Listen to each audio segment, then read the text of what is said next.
Selamat berjumpa kembali dengan saya. Pada video kali ini saya akan berbagi mengenai seberapa pentingnya line genetik bagi seorang breeder cupang. Telah saya jelaskan pada video sebelumnya bahwa hasil dari proyek breeding seorang breeder akan menghasilkan sebuah line. Line itu mempunyai keanekaragaman atau variasi tertentu. Keanekaragaman dan variasi itu akan bertambah karena adanya mutasi genetik akibat dari inbreeding. Mutasi genetik itu dapat dikentalkan gennya melalui proyek breeding. Dalam melakukan proyek breeding, keberhasilan belum tentu pasti karena hasil dari suatu breeding, breeder hanya merekayasa bukan menentukan. Di sini saya selalu menekankan dalam proyek breeding adalah kreasi dan inovasi dari seorang breeder. Inovasi dan kreasi dari seorang breeder yang saya maksudkan di sini saya contohkan, misal kita sering mendengar seorang breeder menyarankan untuk mendapatkan persentase koi yang tinggi memakai indukan yang satu ngeblok, yang satu selo, atau yang satu warnanya tidak terlalu strong, yang satu strong. Itu sebenarnya line dia atau pengalaman dia belum tentu bisa dipakai untuk ikan dari line yang berbeda, karena histori dari sebuah line itu berbeda-beda. Mungkin bisa menjadi sebagai rujukan, tetapi itu belum pasti. Disitulah saya menekankan inovasi dan kreasi seorang breeder, karena akan terjadi try dan error, tetapi itu harus dicoba. Tanpa dicoba tak akan berhasil, dan dengan mencoba nanti akan tahu dengan sendirinya berdasarkan dari pengalaman. Di sini juga ditekankan bahwa seorang breeder dalam melakukan proyek breeding mengerti sedikit tentang ilmu genetik, dan dalam proses breeding juga menghasilkan persentase yang tinggi budaya hidup. Karena untuk melakukan sortir, apabila budaya banyak yang mati atau persentase keberhasilannya rendah, itu akan sulit untuk melakukan sortir buat indukan. Sedikit saya jelaskan. Awal mulanya proyek breeding biasanya breeder itu mengcrossbreed line A dan line B. Setelah dilakukan proyek breeding, mereka menghasilkan sebuah line. Line ini mempunyai variasi tertentu, berbagai macam jenis atau variasi, keanekaragaman. Nah, dari keanekaragaman ini biasanya mereka mengambil yang dikatakan grade atau super. Katakanlah kita main di sini line koi. Kalau line koi biasanya breedernya mengambil line koi multicolor. Setelah dilakukan proyek breeding dan pemilihan indukan yang mendapatkan persentase multicolor tinggi, di sini line ini akan menghasilkan multicolor yang persentasenya tinggi, tetapi tetap akan mengeluarkan silo, basgirl, dan lain-lain sesuai dengan variasi line koi. Walaupun telah melakukan proyek breeding dan menghasilkan persentase multicolor yang banyak, tetapi pada line koi akan tetap menghasilkan silo, basgirl, dan variasi lain sesuai dengan line koi, yang kemungkinan orang misalnya menyebutnya itu reject. Padahal itu hanya sebuah variasi, dan reject itu hanya sebuah penilaian dari sebuah sudut pandang. Disitulah sebenarnya breeder harus memahami dari berbagai macam sudut pandang untuk menghasilkan sebuah ikan yang dikatakan grade sesuai dengan sudut pandang yang diinginkan. di sini breeder sebenarnya harus tahu apa yang dikatakan multicolor, apa yang dikatakan marble. Nah, di sini kan hasil dari suatu breeding itu ada yang dikatakan multicolor. Sebenarnya multicolor itu adalah sebuah kelas di standar kontes internasional. Dan kriteria multicolor di standar kontes internasional itu dia harus mempunyai 3 warna, minimal 3 warna di sini, di body, di dorsal, di ekor, di anal. Jadi minimal 3 warna ini tidak harus sama antara ini, dan sebaiknya kontras dan gelap terang. Jadi di kontes itu ada warna gelap dan terang. Jadi dia kontras. Nah, disinilah yang disebut benar-benar multicolor. Itu penilaian sudut pandang dari kontes. Tetapi di dalam penjualan multicolor itu ikan koi yang mempunyai lebih dari 5 warna atau minimal 5 warna, karena itu nama dagang, itu pun disebut multicolor. Di dalam penjualan multicolor yang 5 warna itu bisa mahal, tetapi terhadap buyer tertentu. Kalau buyer kontes atau yang mengerti tentang ikan, dia boleh dibilang ini dikatakannya ikan reject. Nah, disinilah sebagai breeder harus bisa memahaminya. Jadi walaupun orang memegang sebuah line yang bagus, tidak tahu akan kriteria ikan yang baik untuk menjadi grade, itu akan susah. Jadi dari hasil koi itu biasanya kalau untuk kontes dipakai multi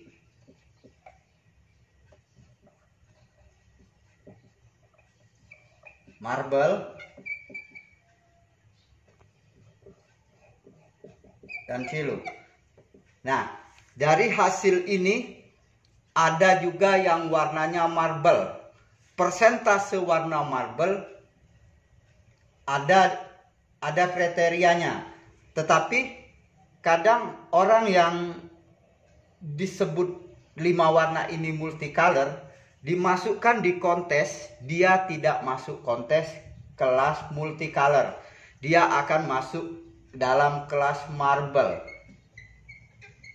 Di dalam kelas marble ini, tetapi ini nggak akan menang. Kecil kemungkinan untuk menang karena persentase warnanya akan kalah. Nah, disitulah seorang breeder dalam menilai ikan pun jadi harus tahu dari sudut pandang yang bagaimana bahwa nilai ikan itu berbeda-beda. Karena ada yang beautiful color,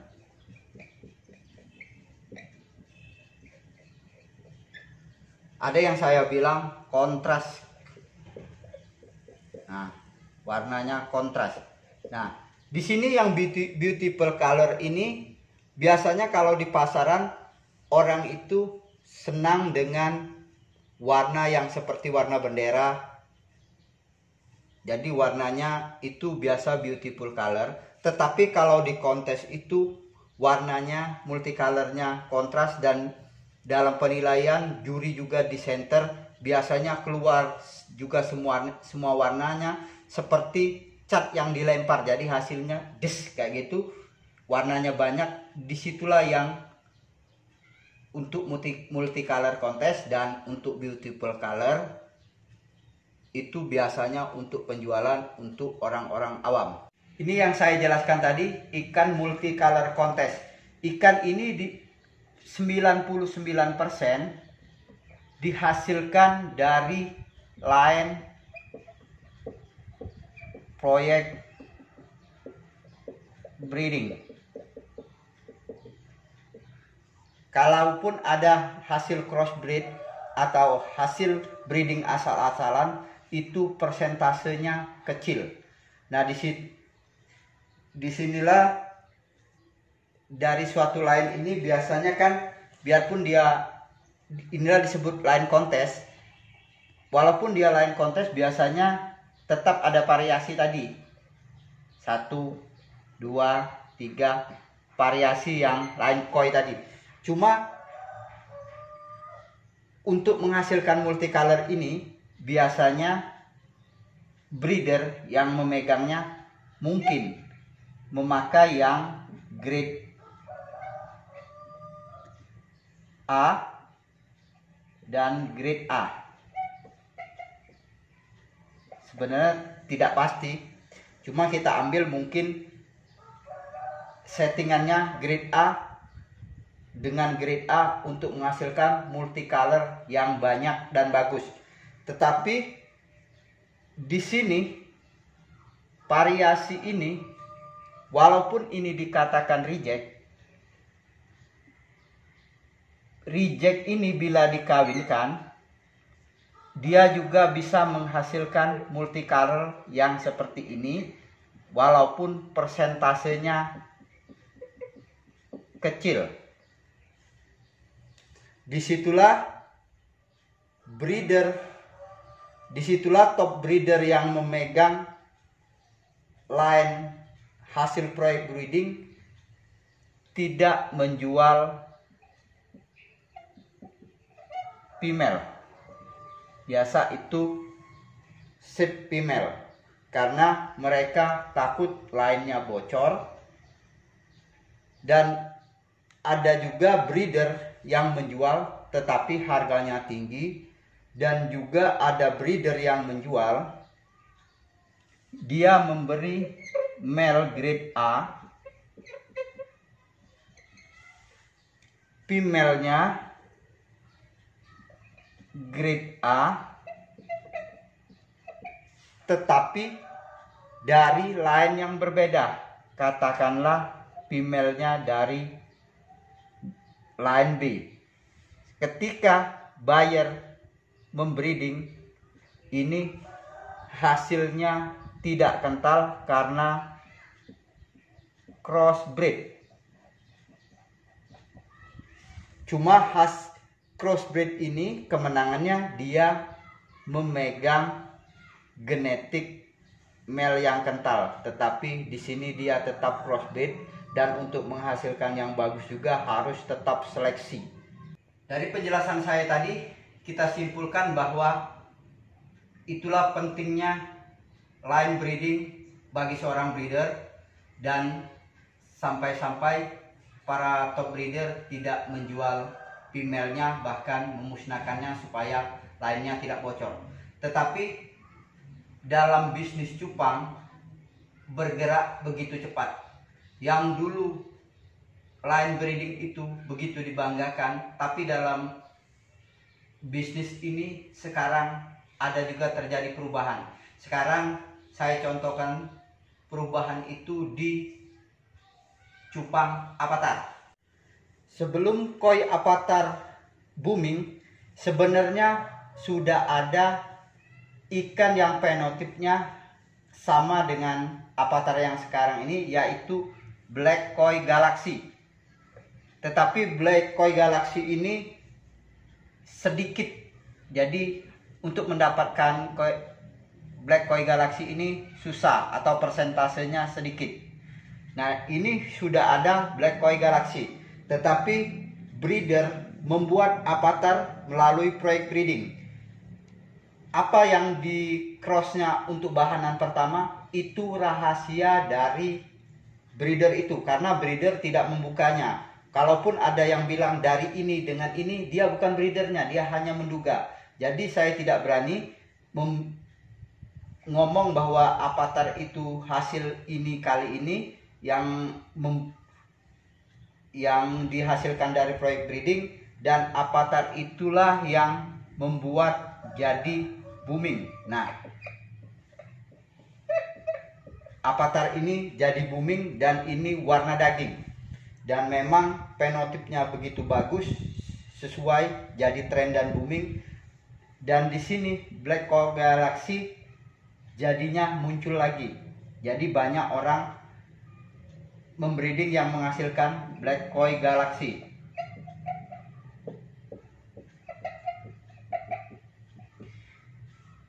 Avatar yang membuat tren ini, kita lihat dari fenotipnya, ikan itu sudah kelihatan pasti banyak rejectnya. Tetapi melalui proyek breeding jadi gennya kental. Dia mempunyai variasi yang banyak, disitulah avatar sedikit. Ini yang kental gennya, tetapi karena bisnis cupang itu begitu cepat, para breeder melakukannya secara instan. Disinilah mereka membuat avatar dengan memakai Koi Galaxy di cross dengan Black Mamba atau Koi Galaxy dengan Royal Blue Solid. Nah, dari hasil breeding ini akan mendapatkan fenotipnya avatar dan sedikit juga persentasenya, tetapi inilah yang dijual mahal. Tidak tahu app keberapa, pokoknya dia fenotip avatar.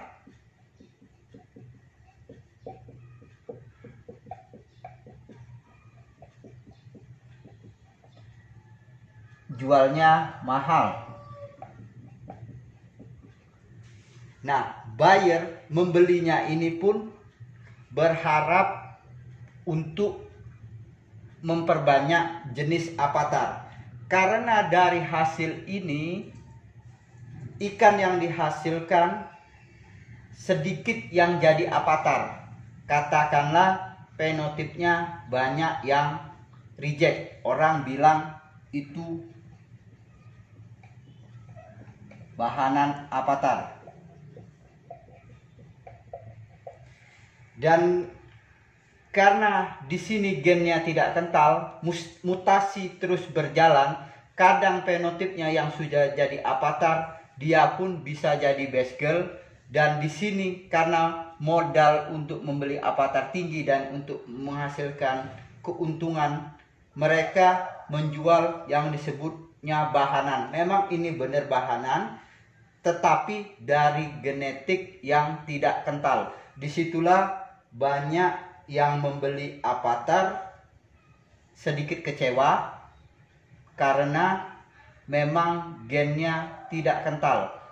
Dan mereka pun ada yang bukan lagi untuk mengentalkan gennya karena mereka bukan melakukan proyek breedingnya, tidak diteruskan. Ada juga yang hasil avatar ini biar dapat banyak persentasenya avatar, dia tidak mengawinkan sesama dari lain ini. Bisa dia mengawinkan dari misal dengan Super Black untuk mendapatkan fenotip avatar. Nah, dia kalau fenotip avatar harganya tinggi. Dari fenomena avatar itu dapat juga kita simpulkan bahwa line genetik yang kental itu kadang tidak terlalu diperlukan dalam suatu bisnis cupang. Dan ada juga orang yang merasa itu penipuan, tapi sebenarnya itu hal-hal yang wajar karena dalam bisnis cupang ini yang dijual fenotip. Jadi apabila dia dijual dalam bentuk fenotip avatar, wajar disebut avatar. walaupun itu akan berubah menjadi best girl ataupun apa, itu sudah resiko. Disitulah memang para pemula kadang merasa tertipu.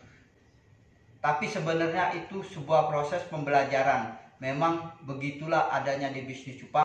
Dan di kontes pun dinilai penotip. Misal kita bawa ikan line hellboy yang semuanya merah, dia akan bertanding melawan super red. Dan juri tidak akan menilai bahwa ini genetiknya dari hellboy. Demikianlah sharing dari saya. Semoga bermanfaat dan terima kasih.